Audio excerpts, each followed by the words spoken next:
ಇದು ಒಂದು biological and psychological adaptation ಆದರೆ ಇದರದೇ ಒಂದು ಇಡೀ ಇವೆಂಟು ಸೋಷಿಯಲ್ ಅಡ್ಯಾಪ್ಟೇಷನಲ್ಲಿ ಹೇಗೆ ನಡೆಯುತ್ತೆ ಅಂತ ನೋಡೋಣ.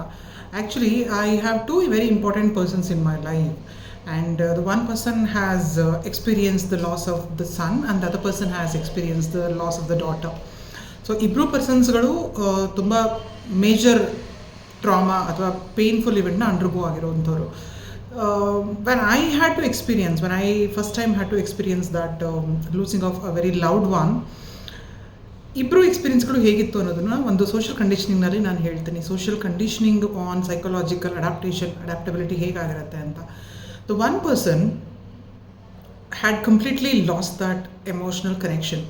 ಸೊ ಆ ಮೊಮೆಂಟ್ನಲ್ಲಿ ನನಗೆ ಏನು ಫೀಲ್ ಆಗ್ತಾಯಿತ್ತು, ನನಗೇನು ಬರ್ನ್ ಆಗ್ತಾಯಿದೆ, ಏನು ಪೇಯ್ನ್ ಆಗ್ತಾಯಿದೆ, ವಾಟ್ ಆಮ್ ಅಂಡರ್ ಗೋಯಿಂಗ್, ಅದಕ್ಕೆ ರೆಸ್ಪಾಂಡ್ ಮಾಡೋದಕ್ಕಾಗಲಿ ಅರ್ಥ ಮಾಡ್ಕೊಳ್ಳೋಕ್ಕಾಗಲಿ ಆ ಇಡೀ ಎಮೋಷನ್ನೇ ಆಬ್ಸೆಂಟ್ ಆಗಿತ್ತು ಫ್ರಮ್ ದ ಒನ್ ಪರ್ಸನ್.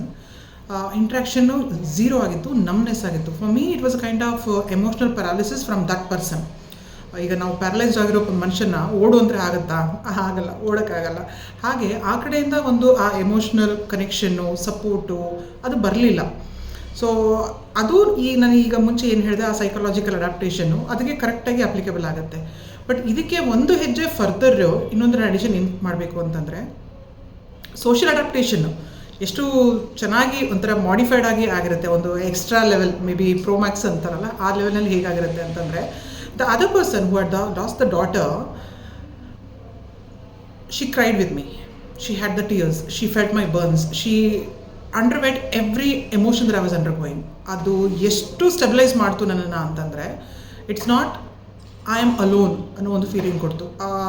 ಆ ಮೊಮೆಂಟು ಎಷ್ಟು ಸ್ಟ್ರಾಂಗ್ ಬಾಂಡ್ನ ಕ್ರಿಯೇಟ್ ಮಾಡ್ತು ಅಂತಂದರೆ, that became a very lifetime stronger bond. ಅದಾದಮೇಲೆ ಏನೇನೇ ಆದ್ರೂ ಕೂಡ ನಾನು I still carry a greater respect towards that person, because ಆ ಒಂದು ವಲ್ನರಬಲ್ ಮೊಮೆಂಟ್ನಲ್ಲಿ she stood by me, she understood me, she responded to me, she understood the emotional state of my mind of undergoing that pain, the high pain, the high burn that was happening. ಅದೊಂದು ಎಷ್ಟು ಚೆನ್ನಾಗಿ connection create ಆಯಿತು ಅಂತಂದರೆ, it became a lifetime connection. ನನಗಿಲ್ಲಿ ಆಶ್ಚರ್ಯ ಆಗೋದು, both the people already had incurred the same pain, but both the responses were very different. One person had adapted not to recognise such emotion, whereas the other person had undergone the same or much severe pain. But despite that, social conditioning ಅವ್ರಿಗೆ ಅವರ ಆ emotional ಲೈವ್ಲಿನೆಸ್ನ ಇನ್ನೂ ಉಳಿಸ್ಕೊಟ್ಟಿತ್ತು. When the other person is undergoing, she could empathise, she could connect, she could feel that pain and she ಮಿಡಿಯೋದು ಅಂತಾರಲ್ಲ, ಆ ನೋವನ್ನು, ತನ್ನ ಜೊತೆಗೆ ಆಗಿರೋ ನೋವನ್ನು ಇನ್ನೊಬ್ಬರ ಜೊತೆಗೆ ಆಗಿರೋದನ್ನು ಕನೆಕ್ಟ್ ಮಾಡಿಕೊಂಡು ಮತ್ತೆ ಅದು ಸ್ಪಂದಿಸಿದ ರೀತಿ ಇದೆಯಲ್ಲ, that is absolutely so amazing.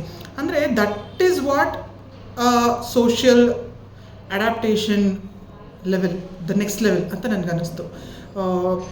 Basically staying human is not simple, especially ಇದೆಲ್ಲ ಸೈಕಲಾಜಿಕಲ್ ಅಡ್ಯಾಪ್ಟೇಷನ್ಸ್ ಎಲ್ಲ ಆದಮೇಲೆ ಕೂಡ ಇನ್ನೊಬ್ಬ ಮನುಷ್ಯಗೆ ಮಿಡಿಯೋದು, ಅವರ ದುಃಖನ ಅರ್ಥ ಮಾಡ್ಕೊಳ್ಳೋದು, ಅವ್ರ ದುಃಖಕ್ಕೆ ಸ್ಪಂದಿಸೋದು, ಅವ್ರ ದುಃಖದ ಜೊತೆ ನಿಂತ್ಕೊಳ್ಳೋದು, ಆ ಒಂದು ಆ ಕ್ರಿಟಿಕಲ್ ಮೂಮೆಂಟಲ್ಲಿ ನಿಂತ್ಕೊಳ್ಳೋದು, hats off to all those people. That way, I'm very fortunate in my life that I have seen both, so I can understand both. ನಾನು ಈ ಥರ ಇದ್ದರೆ ಏನಾಗ್ಬೋದು, ಆ ಥರ ಇದ್ದರೆ ಏನಾಗ್ಬೋದು, ಅಥವಾ ಇನ್ನೊಬ್ರಿಗೆ ಹೇಳಬೇಕಾದ್ರೂ ಕೂಡ ಈ ಥರ ಇದ್ದಾಗ ಏನಾಗುತ್ತೆ ಅಂತ ಹೇಳೋದಕ್ಕೆ ಒಂದು ಕ್ಲಾರಿಟಿ ಕೊಡೋದಕ್ಕೆ ಸಾಧ್ಯ ಆಗಿದ್ದು ಈ ಒಂದು ಅನುಭವ. ಈ ಎಲ್ಲ ಅನುಭವಗಳನ್ನ ಕೊಟ್ಟಿರೋವಂಥ ಜನಗಳಿಗೆ ಮತ್ತು ಬದುಕಿಗೆ ಸೋ ಥ್ಯಾಂಕ್ಫುಲ್.